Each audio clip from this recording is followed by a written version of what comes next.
There's a vast amount of racism in American film, but this might be one of the most racist films we've done.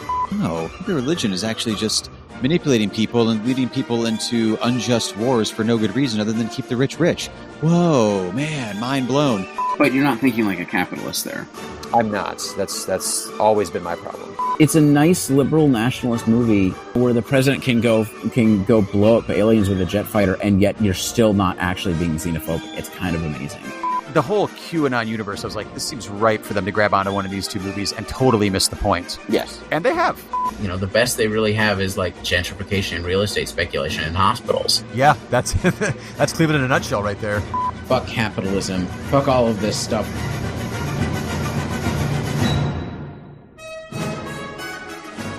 It is a movie that should be watched by organizers and radicals and leftists and anybody who wants to make a better world.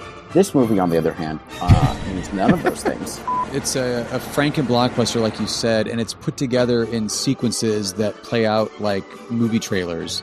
Really regressive gender politics, like incredible, but to the point of near parody. No, Norm, George Wendt in this movie definitely would have been wearing a MAGA hat if this movie was made nowadays. Oh, God, right? And then convince the workers to break their own picket. Yeah. Fuck this movie. It's, Damn, I wish this movie was better, because that's a kick-ass ending. This is a paint-by-numbers propaganda movie that completely works because the characters are compelling and real.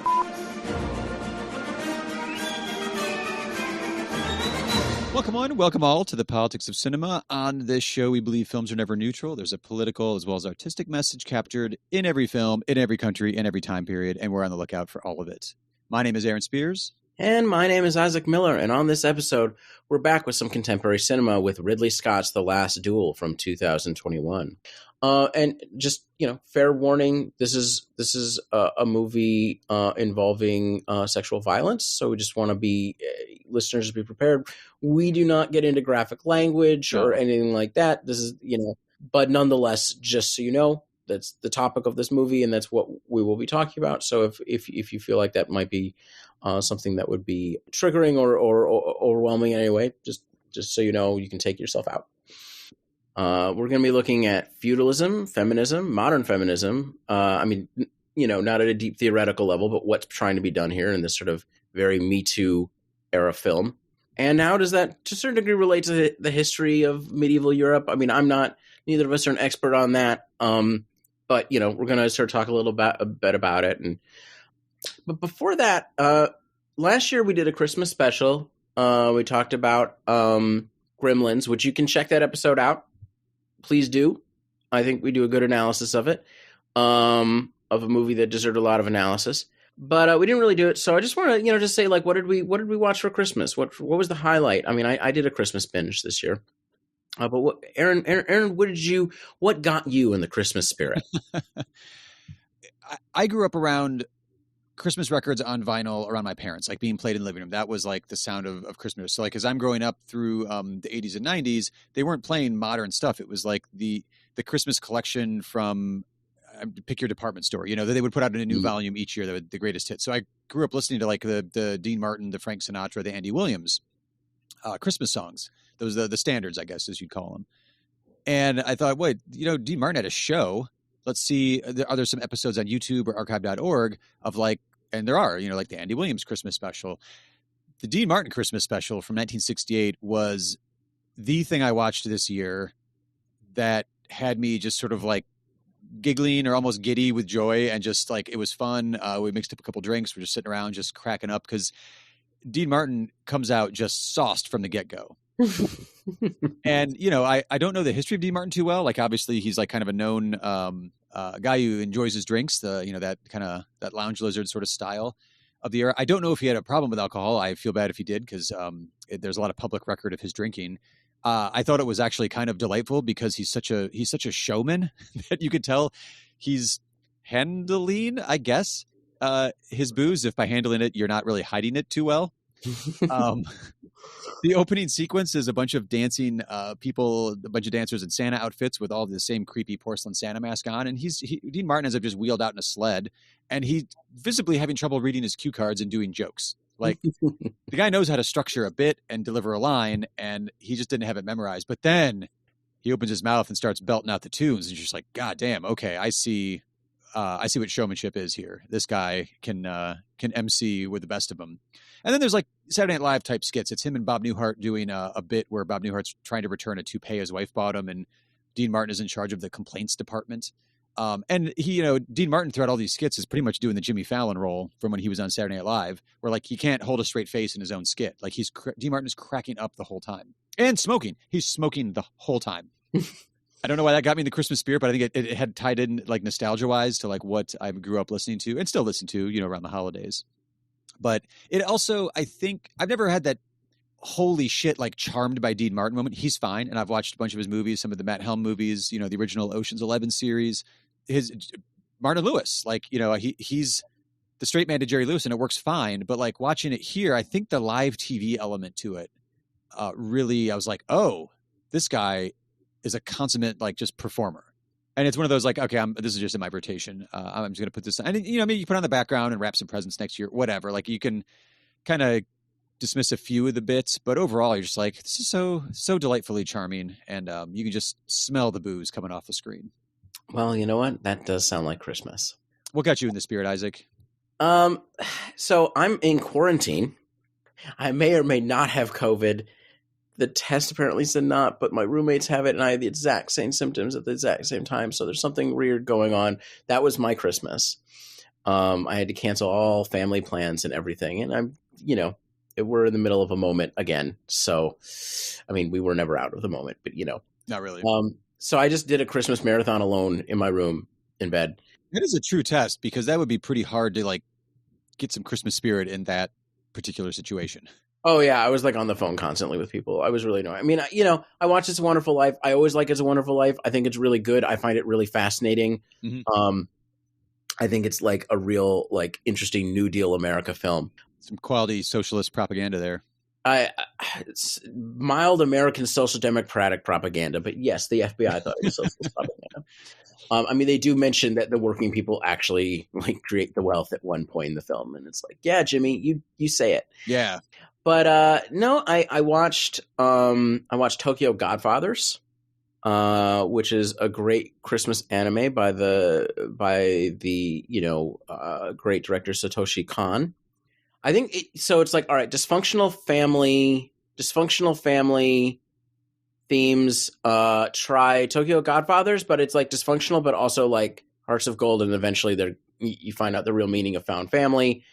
Try Lion of Winter for Christmas movie that's like dysfunctional family, and then I jumped on the bandwagon that's been going this year that Eyes Wide Shut is a Christmas movie. I'd actually. Full confession, please don't say, I'd never seen Eyes Wide Shut before. It's fine, Isaac. There's a lot of movies out there. I know. It just feels like one of those ones that everybody's seen. And yeah, it's a Christmas movie. I have to watch it like 5 more times to figure out why, but like it is beyond just being set at Christmas. Maybe it's set there, but yeah. It's not just that. It's like at the end of the movie, like they have a revelation about their lives. It's like it's in the same way that like a lot of Christmas movies is like, I'm thankful for what I've got and that I didn't get murdered by like the kinky Illuminati, Now let's fuck. Yes. Did we just spoil that movie? Yeah. Whatever. Grow up, people. It's also like 25 years old. Yeah. This is not some obscure holiday special from the 60s. It's Yeah. Wait, what do you mean it was going around as a Christmas film? I must have missed this. Oh, on Twitter. Okay. And a lot of other places, like people have been making an argument that it's Christmas. I think it's as much a Christmas film as Die Hard. Yeah, it's set at Christmas, right? There you go. It's set at Christmas, and like I said, like it has that revelatory moment at the end, like a gift. Like you've gotten this gift this year to realize what's really important in life, and it's like, yeah, no, that's the Christmas movie stuff. The other one, I mean, this is one I brought up last year. I think I'm just talking about. Batman Returns is a fucking fantastic Christmas movie. We'll get to that one.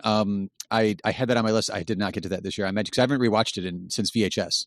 Here's the thing: is like that and Eyes Wide Shut are like a really good horny Christmas combo.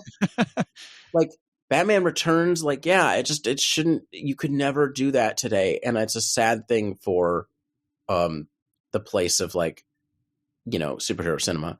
Classic Isaac left field double feature. I mean, it's not. I feel like I'm practically taking this from the internet at this point. But yeah, I'm down for it. Next year that is actually the double feature. Well, like when else would you line up like a Batman sequel and a Kubrick film? That's True. That's a great double feature. Yeah. Well, 2 auteurs. And then I watched 1968's Spanish satire Plácido. Is that set at Christmas? It is set at Christmas. Oh, It's very much about Christmas because it's about a really bullshit charity drive. Oh, okay. It's satirizing like the sort of bourgeoisie of like the Spanish bourgeoisie through their what do we do for as a charity drive? We'll have poor people eat with rich people one night. So one night they feel equal. Let them feast. And then we'll bring in movie stars, and they're not really movie stars. It's pretty funny. We'll bring in movie stars as well. And it's like and there's an auction for which movie star to do. So that's why they're raising money for charity. Oh, okay. But it's just it's a great farce. And that's the spirit of, sort of bourgeois Christmas. And then I watch Rare Exports. I know you like Rare Exports a lot. I think it's okay. I think Evil Santas just don't do it for me. I could see that.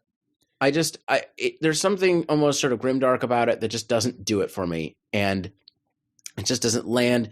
So I'm going to say, in terms of Christmas horror, I think, Black Christmas is at the top. I think Gremlins.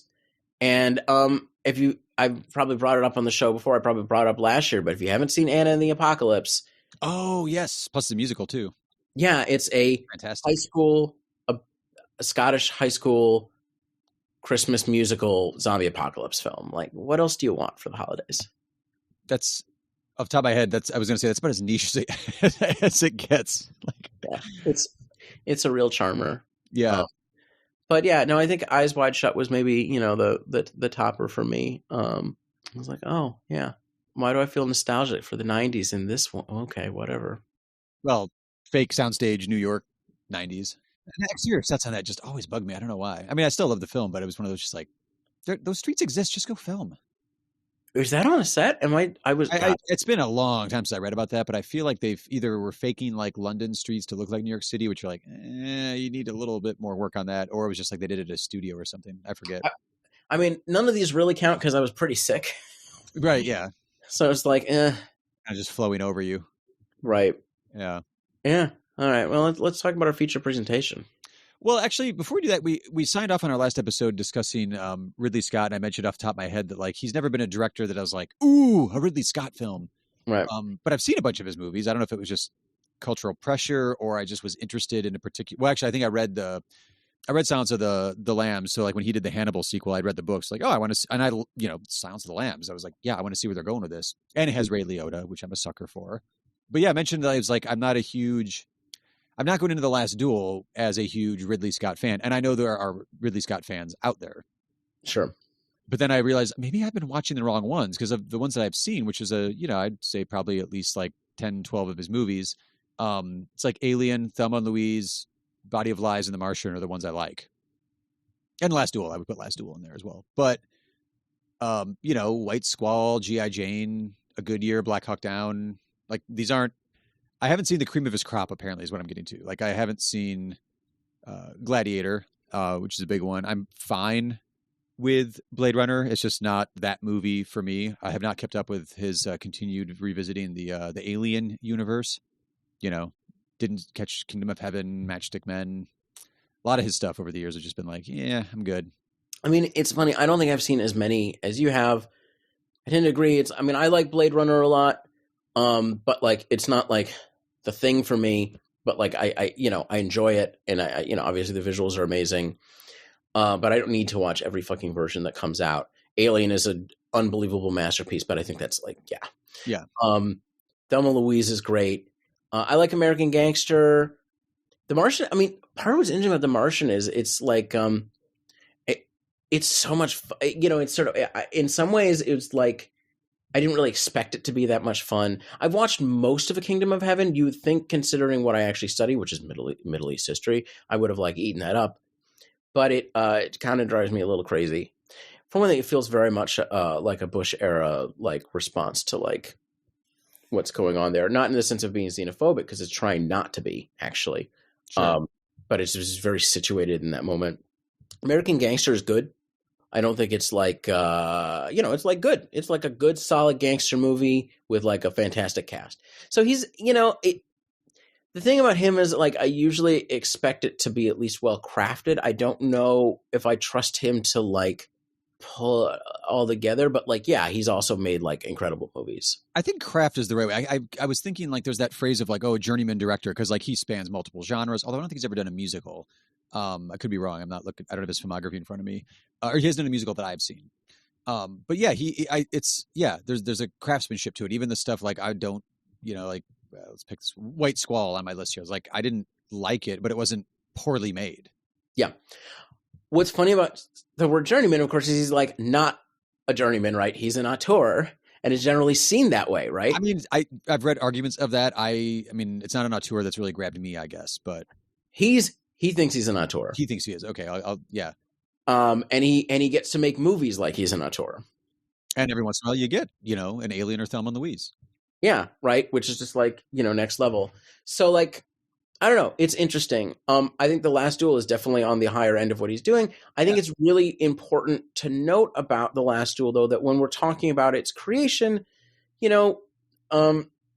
focus too much on directors. Obviously, this is a collaborative art, but specifically in this one, Matt Damon. I mean, there's a bunch of different. There's a bunch of different producers on this. Mm-hmm. But I think the really key people to watch in this is Ben Affleck, Matt Damon, and Nicole Holocenter, because they wrote it. And when you read interviews with them about what they intend for this movie, it's as much, it's very much theirs, right? Yeah. Which is not surprising, right? These are people who are sort of at that level. I was curious about it because from Nicole Holofcener, like she's written and directed. She's now directed more than she's written, but she's on her feature films. She's usually writer director. And she's done amazing, intricate, like low budget indie character work. Right. Which I was like, that's a really interesting aesthetic to bring to this particular story. Which also, credit where credit's due. It's a book, The Last Duel: A True Story of Trial by Combat in Medieval France. That was written by Eric Jagger or Jagger. I'm not sure. He's American, probably, so I'm going to guess it's Jagger. But is it? Yeah, probably. Could be of French origin. I'm not sure. But anyway, it's from his book. But I think that sounds fairly like, I don't know if does that sound like a history kind of scholarly text to you? Oh, I mean, I've read about this. No, I mean, this is a well-researched text.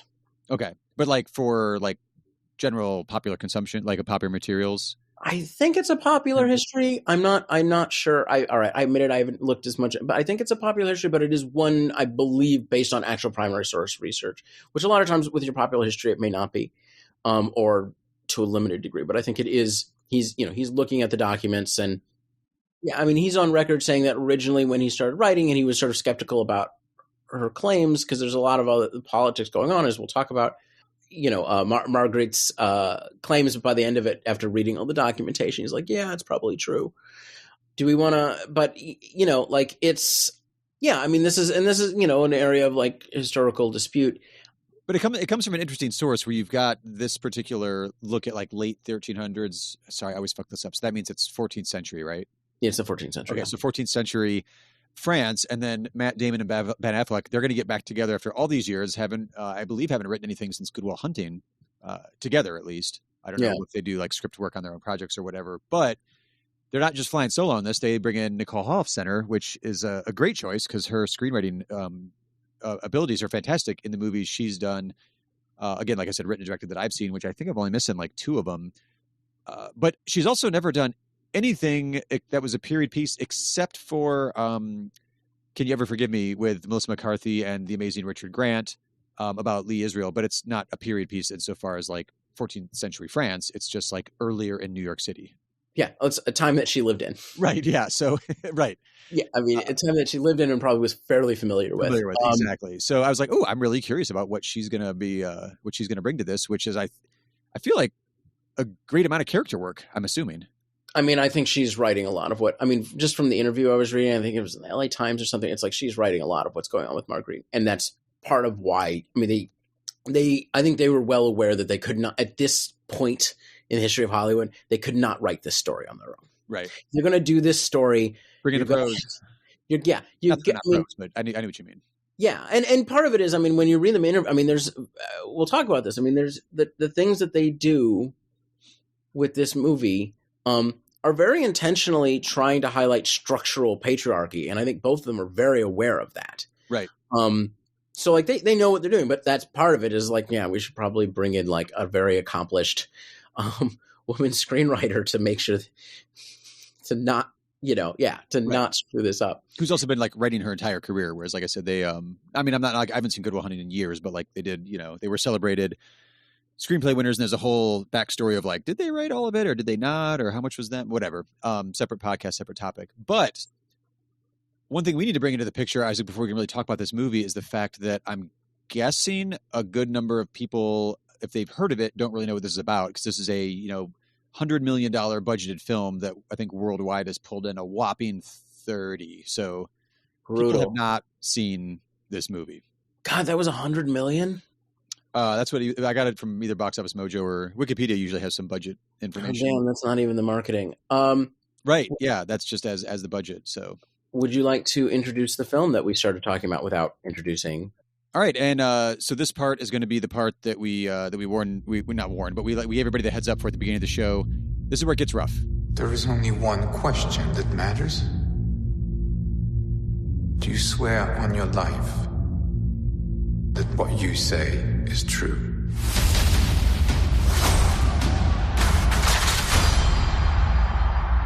My father told me my life would be blessed with good fortune.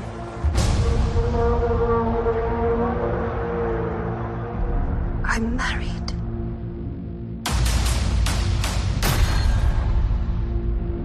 I was a good wife.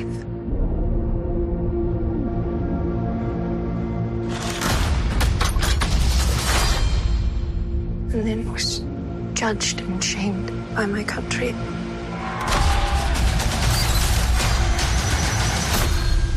I say before all of you, I spoke the truth.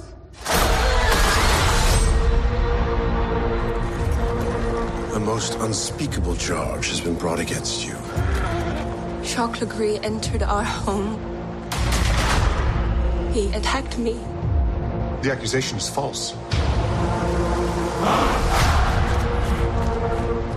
I am telling the truth. The truth does not matter. There is only the power of men. This should be settled quietly. I'm innocent! I request a duel to the death. If you lose, your wife will suffer dire consequences. One of us has lied. Let us let God decide. You do not believe me. I am risking my life for you. You are risking my life so you can save your pride. So like we said, it's based on a true story. We'll get into documentation there in a minute, but it's based on a true story of France's last sanctioned trial by combat in the Middle Ages. Knight Jean de... French pronunciations. Matt Damon plays a knight who challenges his former squire, Adam Driver, to a duel after Matt Damon's wife, Jodie Comer, accuses Adam Driver of raping her. Yeah, I don't think is that what they say? It's his former squire? Yeah. I'm not sure he actually is. I think I just grabbed it from IMDb, but a former friend, squire is his title. Is his title. Former friend. Right. So you have at the point of the movie, you've got, in the course of the film, you see Matt Damon become a knight. So you have now a knight accusing a squire of raping his wife. Right. And of raping his wife. And then, you basically have, I mean, this is very much, this is a Me Too movie, in which part of it is you have the movie is split into three different parts in which you get sort of Matt Damon's point of view, you get Adam Driver's point of view, and then you get Jodie Comer's point of view, and she sort of gets to cap it off and sort of be the more definitive, you could sort of say. Well, because it's the last point of view you see. It's the last point of view you see of her view of events. Could we pause right there on that one for a second? Because I wanted to ask you this. This is one of those what ifs as you're watching it. Do you think you think they picked the right stories to go in the right order here? So we start with Matt Damon, then we get Adam Driver, then we get Jodie Comer. So I think they did, actually. I think so too. Because part of it is Matt Damon's character. He's a very he's a stodgy, stick in the mud kind of guy. He's very, very much a stickler for the rules, though, as people repeatedly point out. I think he's very much a stickler for honor and properness, except for sassing his own liege lord. So part of what's going on is this is a feudal system in which they are the vassals of Count Pierre de French pronunciations. We're just going to have trouble with Count French. Pierre de Affleck. De Affleck, yeah, Ben Affleck playing their basically playing their higher liege lord, who's I believe a count. Yeah. And they are underneath him, and he repeatedly, part of the thing about him is he's very proper about what he believes is due to him. But Matt Damon is. Yeah, Matt Damon is. But that consists of basically going legally and so forth straight up against his own liege lord, which is not a good idea. But I think so. Part of it is you see him sort of his view of himself, including his marriage. So you would think watching his thing that he has a very happy marriage in which she is thoroughly in love with him, but not quite. And in which he's a very wholesome guy who's maybe a little impetuous with his words, but is just having bad luck. You watch Adam Driver. You get the sense that Adam Driver's been trying to save his ass this whole time. And the reason for that being that Matt Damon, in his section of the movie, saved Adam Driver's life in battle. Which did actually happen. But part of what's clarified in the Adam Driver part is that it's a battle that was a major defeat. It was impetuous. It was a bad idea. And Matt Damon was the one who caused it. Yeah, he provoked the early attack, which is why the life ended up being saved in the first place. And he ends up being just sort of like that kid on the block that Adam Driver's like, well, no, I mean, he's a good guy at heart, and he saved my hide. And so he vouches for him probably way longer than he should have. Right. According to Adam Driver. Right. So it's interesting because it I think starting off with Matt Damon's storyline, it plays into a lot of the tropes you'd expect from a Ridley Scott, medieval, because this is the first time he's done a medieval story, a Ridley Scott medieval like battle epic. Like the time jumps in the Matt Damon section, like, months to even like a year, I think at some point ahead. And there's no title cards. You're just like, you're thrown into his story and it moves at a clip. Mm-hmm. And he has the honor, like you said, he respects the whole like code of like nobility and how the system works. And his father, was running like an outpost or a command post that he assumes will be his because, that's how things get passed down. And I'm a worthwhile, fighter for my liege. And so when that doesn't work out, he gets spurned. So he marries mostly to kind of financially keep himself and his property. And I want to get into the historicalness of the feudal system that they're portraying and the role of patriarch, but also the economics of it. But the other thing is, so from Adam Driver's perspective, he's a charming, talented person. Now, he does seem to be a genuinely talented person. Part of what I really like about each one of these sections is you can see the others reflected really, really well, really skillfully in them. And you can see where things overlap. And you can see where they really don't. Right. So Adam Driver, is a womanizer. This is part of the reason he gets along with Ben Affleck's Pierre, because Pierre is also that, right? So they can socialize, right? He has skills. They have fun. They can party together. Right. Well, he's a good man. He's a skilled accountant. He's skilled in culture. He's in Latin. He's a reader. He was partially trained as a clergyman, so he has a lot of skills that put him ahead of Matt Damon. He's like actually useful.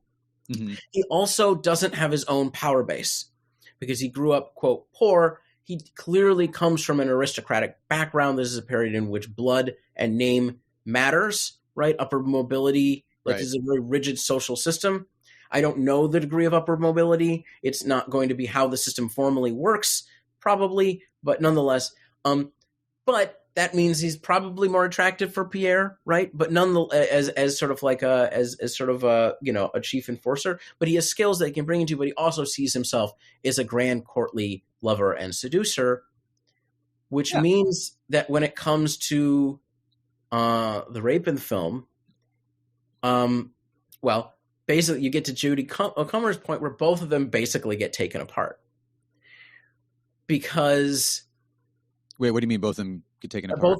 both of our male leads get taken apart. Oh yeah, because one, you realize that basically Matt Damon's character is a brute, who's not very good at listening, who is certainly to a certain degree abusive. There's a lot of emphasis on sexual pleasure because I guess at this point they believe that in order for conception to happen, there has to be pleasure. And he needs an heir because his previous wife and son died in the plague. But those sex scenes are, incredibly uncomfortable, right? Because she's not having a good time and he's just, well, you were discussing ahead of the show, but it was like, it's one of those fuzzy lines where like, it's almost marital rape, but he also was saying like, well, it seems very functional to him. Because it is, right? It like is. Well, I know it is. Yeah. But I mean, on wedding night, he even says something like, oh, you have nothing to fear. I'll be gentle or something. Like he senses her emotions. Like he has some empathy there. The way Adam Driver isn't given to a degree. Well, that's that's the stuff that bleeds over. Yeah, it's the things that Matt Damon's character thinking happen sort of happen with her. Mm-hmm. But like he sometimes picks up on her emotions. He does, and we'll get to sort of when they get to the trial where like. He both formally supports her, but actually this is about the politics of it. We need to jump to that. But basically part of it in her section, he ultimately when he's away at war is when she has her best time, other than being assaulted by Adam Driver. Yeah, there's like personal fulfillment there because she's actually, talented herself and she like runs the land and everything that comes with being married to Matt Damon's character quite well. Right. And excels at it. Which is, of course, historically accurate. That would be her job, is to run the estate when he's gone. Yeah. So, like, and she, Jodie Comer does, I mean, like a lot of people said, an incredible job of reflecting all these different things. And then, but the other thing that comes to with Adam Driver is he is very good looking, and she confirms that, but she doesn't trust him, and she thinks he's a louse. Yeah, when she's talking amongst her other her female friends at court there or whatever, everybody's which is weird because like. Myself, and also I didn't watch it with my partner Kelly, but she was also saying she's like, I don't get why people find him attractive. He looks like a weasel. He's considered very attractive. I don't get the whole considered attractive thing either, but that doesn't matter to me. Like within the story, he's very the women around him are saying yes. Oh yeah, he's attractive. He's a charmer, but so part of it is, I mean, one of the hardest things is you see the rape from two different perspectives, right? And it's clearly the same event. I mean, part of it is when Adam Driver does it, it's obviously rape. But the way this is very intentional on their part. But it's really trying to put us in his shoes because he's the one telling the story there. Right. So like there is this whiff of like kind of cat and mouse and like, oh, of course because like it wouldn't occur to him that another woman wouldn't want to have sex with him. This is part of I think the really smart trick that they're doing here. So in the actual historical sources, from what we can tell from the court trials, this is actually really brutal. Like they actually beat her. Who's they? What do you? Jacques and his servant are both present historically. Oh, gotcha. Yeah, because the servant's present in the opening scene, but he doesn't stick around for the actual scene. Whereas actually, historically, like it's physically. I mean, anybody could tell that she's been assaulted. Gotcha. They the screenwriters very intentionally changed that. Because what they want to show, and I think this is very successfully done, is the way that patriarchy is built into the system. Yeah. At a very systemic level. He legitimately doesn't think that he raped her. And we see this, right? So we see this when he's partying with Count Affleck. They do similar games with women at court. Where he's chasing them, whatever. It looks like it does not look consensual. It probably basically is to the extent that it can be. That's the games. That's courtly love, right? Mm-hmm. And that's, I think, relatively historically accurate the way they're showing the games and the sort of like those view of it. He views all romance and relations with women that way. Women literally cannot say no to him. So he cannot imagine that he actually raped her, even though he clearly did. And I think that is their point, is that it's actually structured into the gender relations of the time, as opposed to if you'd shown something really brutal in which it was very in which even he wouldn't have been able to deny it. By his standards, it's rape. Right. It would have been different. So I think, that's a smart change. I think you're right too, because it's also, I think structurally, what's going on here is the opening scene, you see Matt Damon and Adam Driver getting ready for the last duel. Like they're getting suited up, they're on their horses, and then, it's a hard cut to, how we got here. Here's the 3 different stories of how we got here, obviously then leading up to the last duel. And like you said, if it's very obvious, if there's a lot of scars or blood or whatever, you're going to have a different story here. So you, like you said, you're dealing with you have to adapt it for the right time in which you're watching this particular movie. I think it's a smart way to do that because it leaves a little bit of doubt, or it can leave a little bit of doubt in the viewer's mind when you go into the third segment, which is Jodie Comer's segment, for you to see it all from Marguerite's perspective, because it doesn't look that out of the ordinary for Adam Driver's character in part 2 when he's the one, it's the, you're the hero of your own story kind of thing. It's him telling his story there. And if it was much more unambiguous in part 2, actually, maybe you could have worked in the brutality of, not that I want a more brutal rape scene, but you could have worked in the brutality of that maybe more in the third part. Yeah, I mean, I don't want to nitpick it. I think structurally they did a great job. I mean, part of the thing about it is, and this is what's interesting about it, is they never. It's the ways that the different narratives strand together. Mm-hmm. Is that it's still, yes, there's like only mildly more ambiguity in his scene. Yeah, that really struck me because in her scene, it's harder to watch, as it should be, but then it's also this element when it's Jodie's turn, or sorry, Marguerite's turn to be telling the tale there. It covers a bit more of like she has no way out and she did all she could. Right. It covers more of that, and that's what they add in there. But that's the trick, right? Is that something that's very obviously rape doesn't look like rape to him. Right, which is the entire point. And then you even have very briefly Matt Damon's mother, whose character name is Nicole. I didn't write down the actress who plays it. She has a scene with Marguerite, with her daughter-in-law, where she mentions, she's like, "Yeah, I was raped. That's just how it goes." Yeah, this is just the way things work. You move on. It is not worth the trouble to bring this up. Right. And this is, I mean, I don't know how historical. I mean, part of it is, in a lot of ways, the gender politics of this movie, in which she's sort of standing up. So I think we're going to have to double back around, because there's more structural stuff that I think this movie does really well historically, as well as a film, showing how the two men get to this point. Because part of the thing that happens, she makes the accusations, she pushes forward with her husband to make them accusations.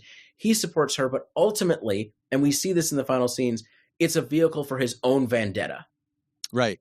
He's doing this, so like, I think one of the things, and I love this when films do this, is you can see the ways that institutions sort of entrap her agency. Her capacity for agency is there, but she can only do it through these institutions and not in the way that she chooses. And one of the things that happens is, by him choosing, basically, I mean, it's not clear that he has an alternative.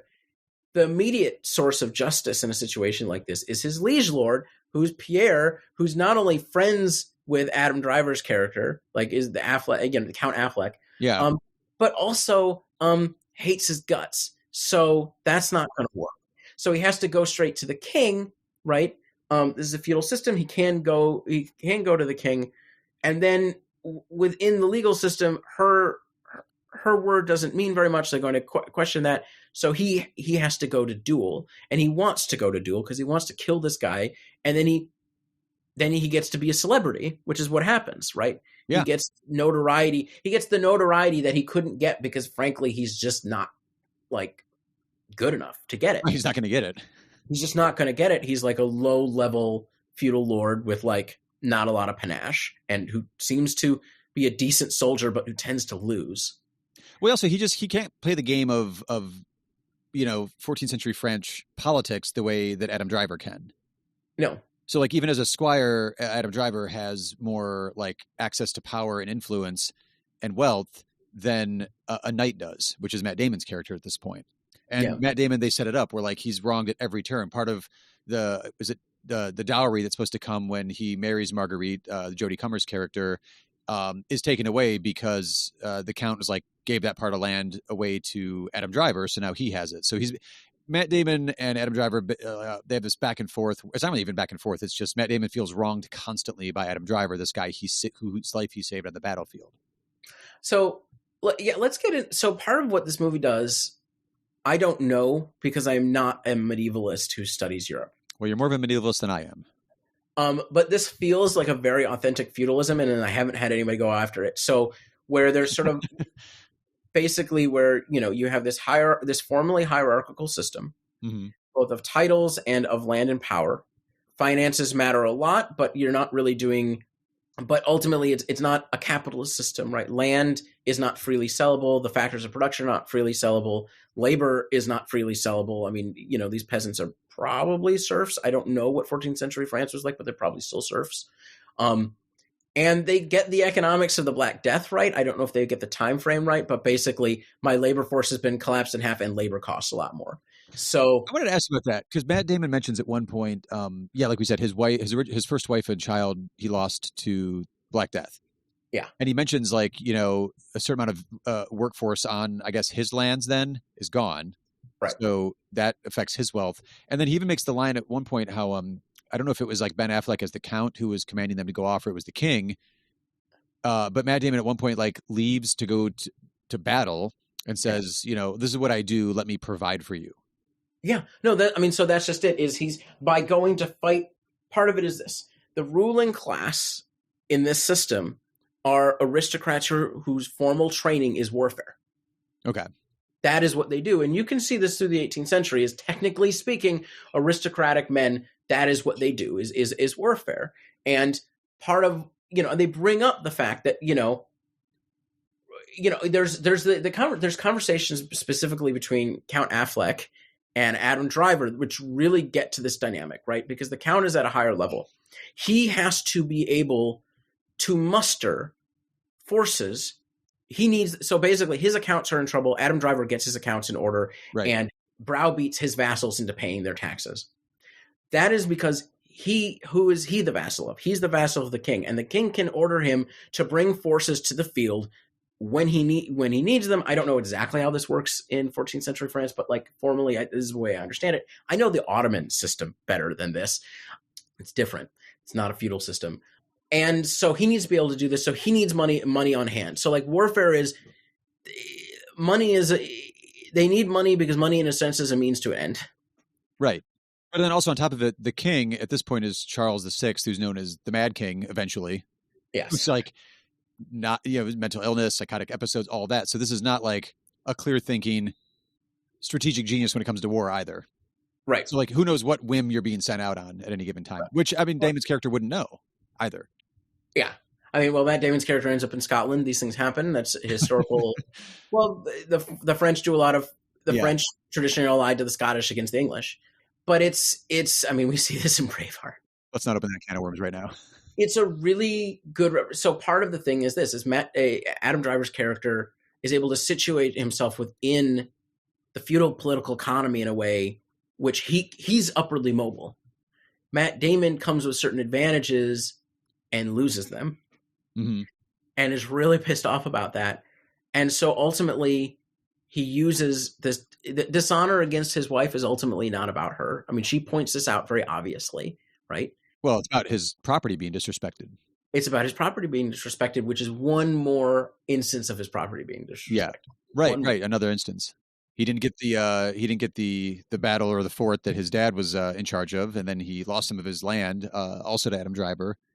And he's like, "All right, this is it," which I think is an interesting element. And I'm just assuming here, but I'm giving the credit to Nicole Halfcenter in the screenplay for this, because her character dynamics in the movies that she's done are similar to this. They're not just like this or that. There's these gray zones, and there's these overlapping things that happen, which in this case, I don't think it's purely just because he wants to get back, because Matt Damon wants to get back at Adam Driver. He does want to do that, but he's gone the whole movie talking about, I'm an honorable person and honor and the code, and my name and all this other stuff.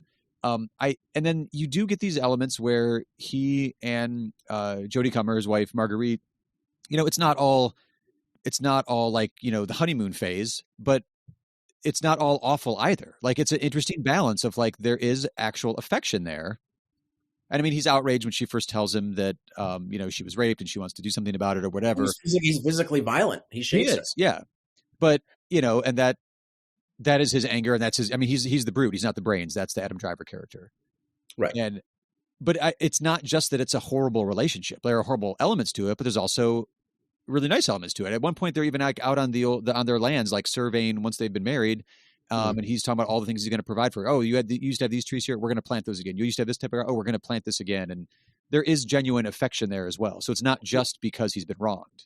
Well, part of it is that's in his memory. She doesn't remember those. I mean, she doesn't, those probably happen. In her third of the film, though, there are moments of tenderness and joy. Like it's not all just transactional between the two. Well, that's just it is. This is what I meant about like how well it's structured. Yeah. Like yes, you can see what he sees reflected in hers, but it's also like reflected through her view. Right. So a lot of those don't come off the same way, but they did happen. Right. So for instance, there's an estate that her father had that Count Affleck wrings out of him with the help of Adam Driver that was supposed to be part of her dowry. Because he owes money and Adam Driver is the enforcer and you have to pay, or, hey, we'll take some of this land.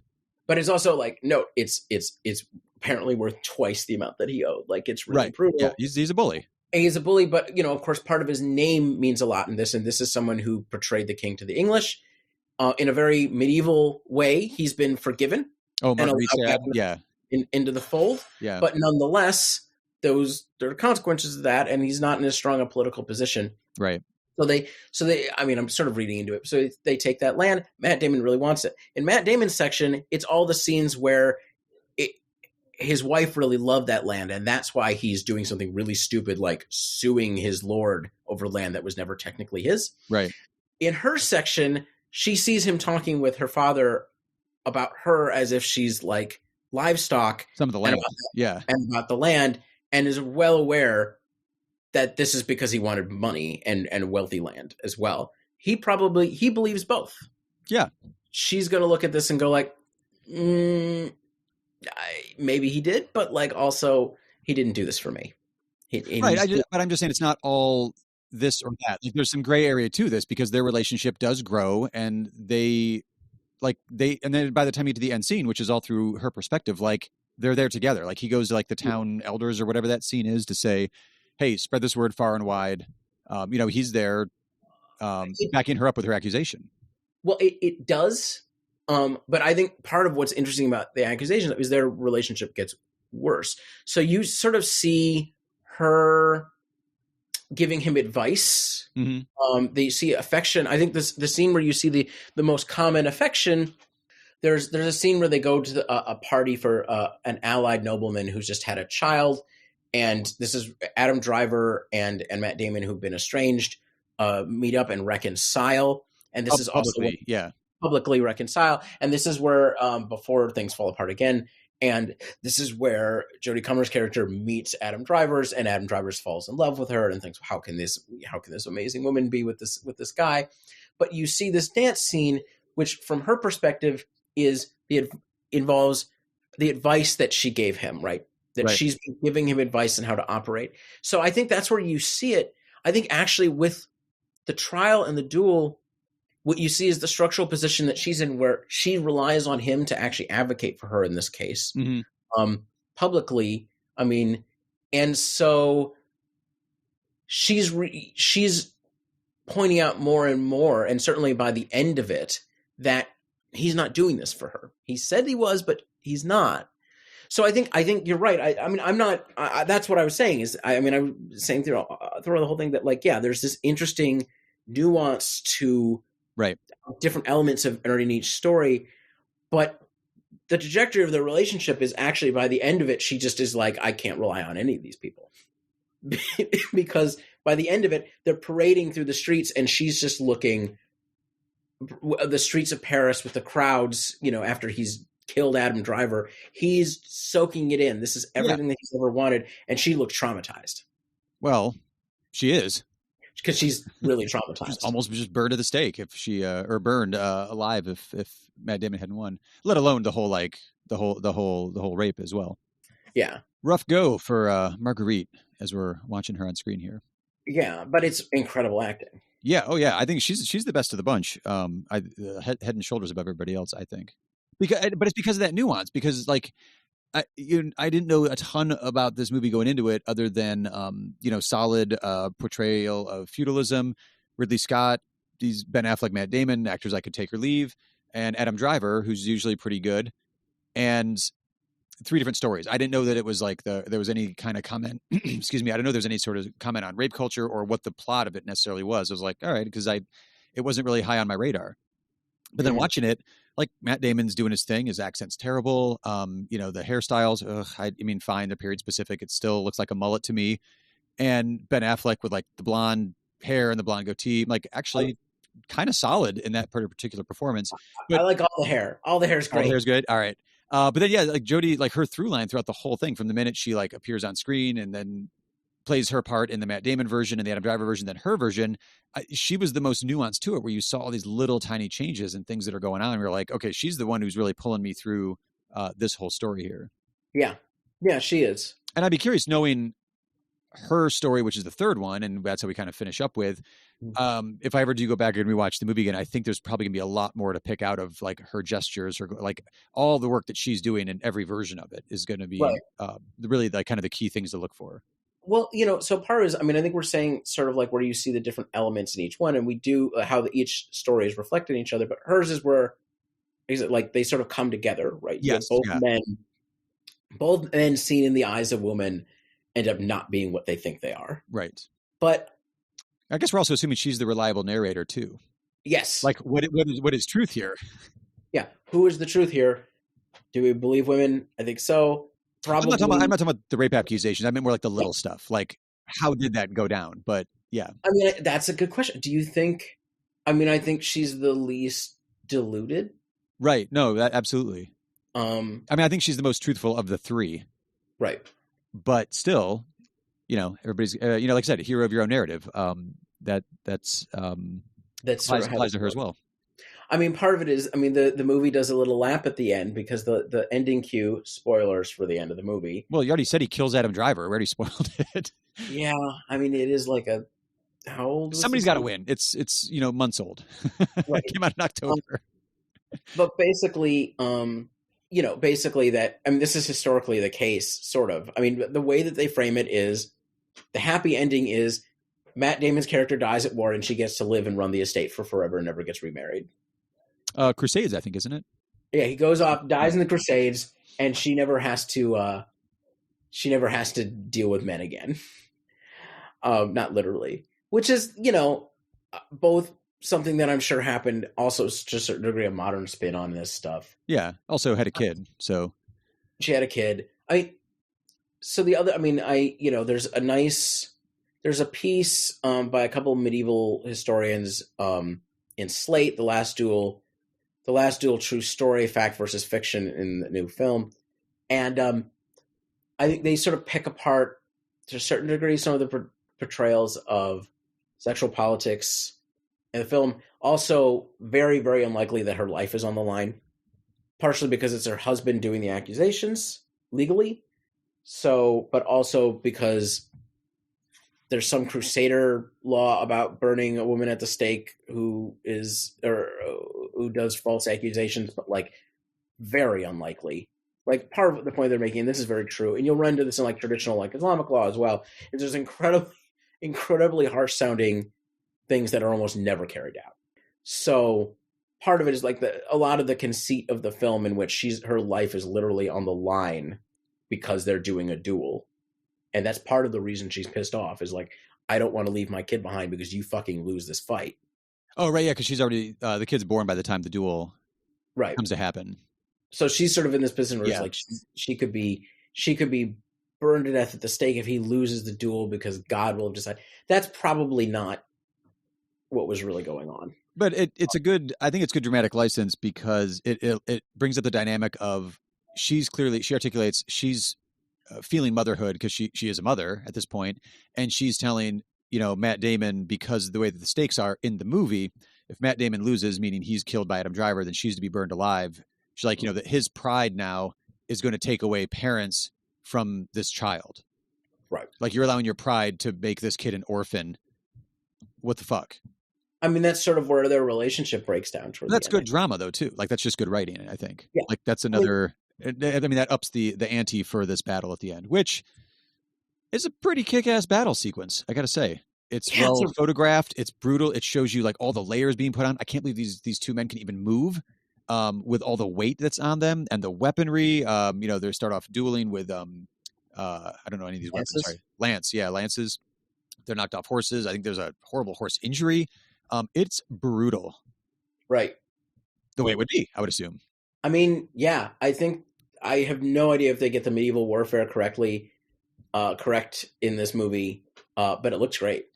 I'm giving the benefit of the doubt just because, like, from what I've read, there was so much other, careful production design and costume design going into it. I was like, why not just get that right? I've heard, the flaming arrow thing that always happens in all these movies isn't particularly historically accurate, because why would you do that? But it looks cool. That's why you do it. Because it looks really fucking cool. Yeah, they did it in Robin Hood, and it looked cool. Sorry, I'm not going to bring it up again. Oh my God. But that's the scene when they go to Scotland, right? Yeah, there's flaming arrows when they go to Scotland.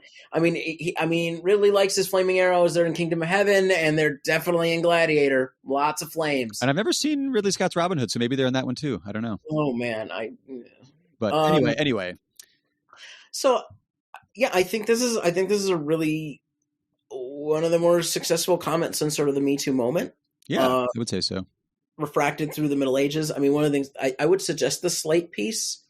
If you want some historical background, at the same time, I would also say, as somebody who's trained to be a historian, they're really overdoing it. They're like missing the point of film as art and not a historical essay. They would really like it to be a properly cited historical essay. It doesn't need to be, as long as you're aware that it is a movie, and it's not a perfect example of the Middle Ages, though frankly better than, I'd say, 90% of any of the other movies you're going to watch, probably. Yeah. Well, it's definitely, it's a fine line to try to. All right, I lost track of that metaphor. It's a hard needle to thread, because you need to have there's a certain way, like you said, it's a standalone art form that's trying to incorporate an entirely other discipline, because you're making it as a historical period film, right? And some concessions need to be made for the sake of good dramatic payoff, a good building of character. One of your favorites, Isaac, you have good character arcs. You want to have that. In this particular case, I think the character arcs are interesting because it's not like, I mean, there is interesting because they start one place and they end up another place, but you see 3 different versions of that arc because there's 3 different stories going on here, or 3 different narrators going on here. Now, they don't narrate it, you know what I mean? There's 3 different versions of all the stories going on here. Yeah. It's, I'm not going to call it Rashomon, but it's a pretty good Rashomon effect. Rashomon-esque, I guess. I don't know. I wish this movie had done better. I don't want to get into the movie apocalypse this year and the whole discussion around it, whether it's a movie apocalypse. Well, I think I put it up on Letterboxd. One of my first reactions to it, once it was all done, was I did enjoy it. It is a solid Ridley Scott film, but I was so fascinated by sort of the feudal, I guess we'll say, like the feudal politics of it and the way it was portraying that world. That I was like, okay, what it really made me do is I wanted like a Richard Linklater film that's 90 minutes shot in real time, all one shot on the streets of 1386 Paris. Like, I just want to see that full environment and just be immersed in that. And like, yeah, I just want to see like a big, like Slacker, but in 14th century Paris. No, it's really, I mean, it really does a good job of this stuff. I mean, even, the scenes where she has to manage the estate when he's gone, and you sort of see like the day-to-day functioning of the estate. Yeah. It's like, it's great. You sort of get a sense of how big their staff is, Yeah, it's really, I mean, it really does revel in sort of like the basic mechanics of like life. Yeah. Which is really, cause I think, which is interesting technically, correct me if I'm wrong, but like, so you have Matt Damon as a knight or a sir. And then you have, Ben Affleck, Count Affleck. He's a count, so he's at kind of the top locally for them, with the king above him. Yes. And then structurally, though, like the knight, Matt Damon's character, would be higher than a squire, which is Adam Driver. Well, but they're both squires through most of the movie. So that's right. Yeah, but then he becomes the sir. He becomes knighted. Right. He becomes knighted in battle. So I don't know exactly how the hierarchy works. I think part of it is, this is where the formal title sort of like brushes against, who's more powerful Adam Driver's character is more powerful. Right. Because he is a deeper connection to a more powerful patron. Right. He now has larger fiefs and lands than Matt Damon's character does, but he didn't at the beginning. He's moved up in the world. Yeah. He had enough of, he had a name, formally he had a name that allowed him to continue to do that. I find that stuff really, really, really interesting, you know, like the way those power dynamics work, but the exactitudes of, so for instance, one of their later breaking points is Adam Driver, from his perspective, trying to be friends with Matt Damon's character in public, like backing him as Pierre sort of mocks him. Yeah. But not referring to him as Sir, and then Matt Damon's character getting really pissed off about that. You're right. Yeah.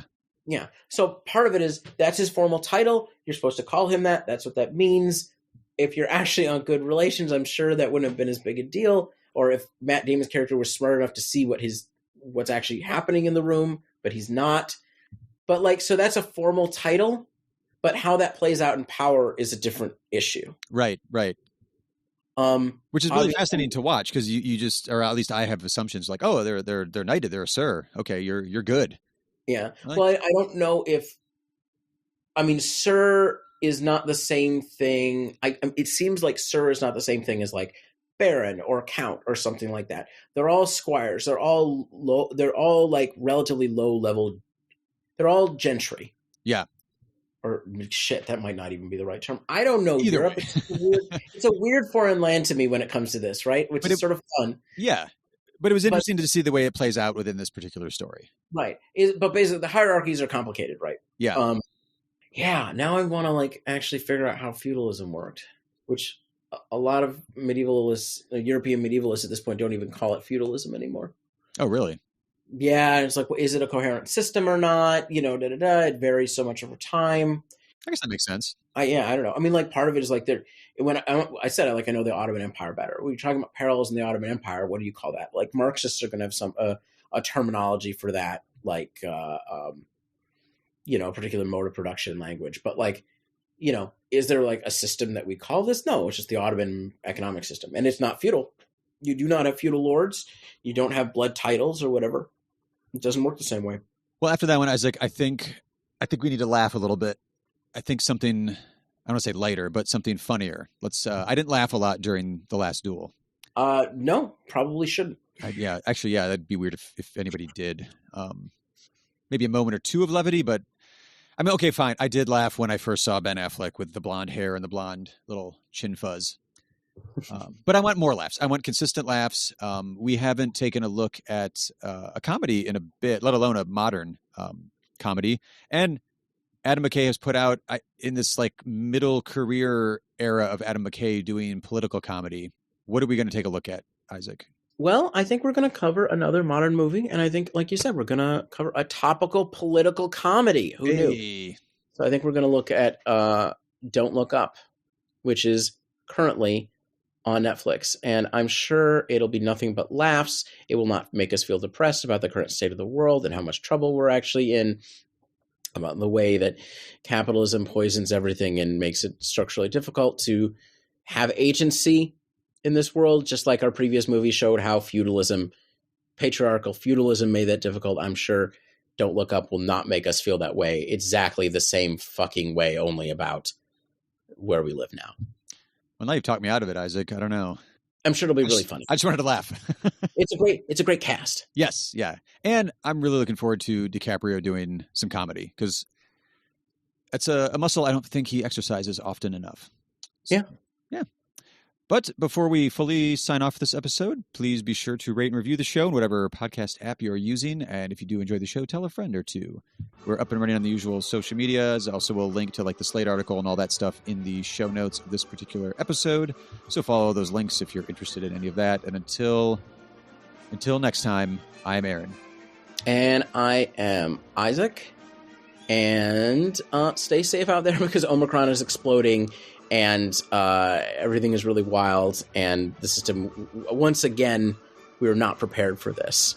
So, the perpetual stay safe from the exploding COVID line here.